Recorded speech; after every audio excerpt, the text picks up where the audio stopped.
Hello, my name is Karlo Jukic, and this is Lab 5. Purpose of this lab is to study magnetic induction and eddy currents by analyzing observational and computational data of a bar magnet following through an aluminum tube. The results are the experimental time is 1.488 seconds and the computational time is 0.91 seconds.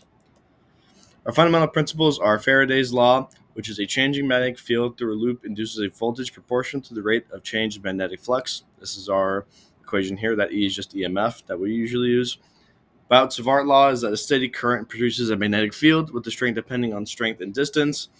And two of Newton's laws, which are a net external force equals change of momentum over time, and every action has an equal and opposite reaction force.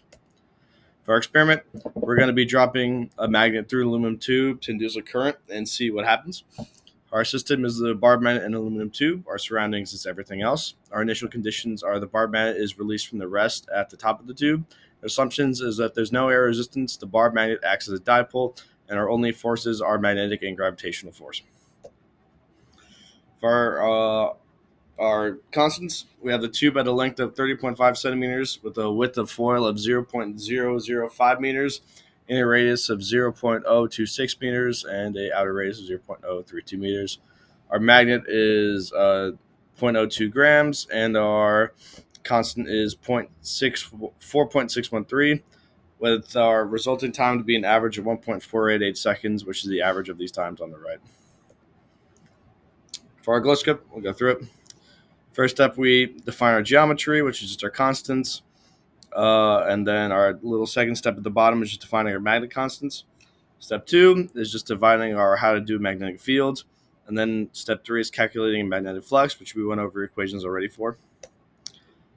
Step 4 is defining current using the stuff from before. Step 5 and 6, we're defining the B field and magnetic field associated with each ring. And step 7 and 8, we're just calculating our forces and then applying velocity position to calculate our model. Here are our two models. Here's the visual. And then here is our graph. That red that went down is a counterclockwise current, and the blue is a clockwise current. And the tube had a magnet falling time of 0.91 seconds, as stated earlier. For our discussion, the model experimental values were very far off, somewhat close to double the time, only off by like 0.3 seconds.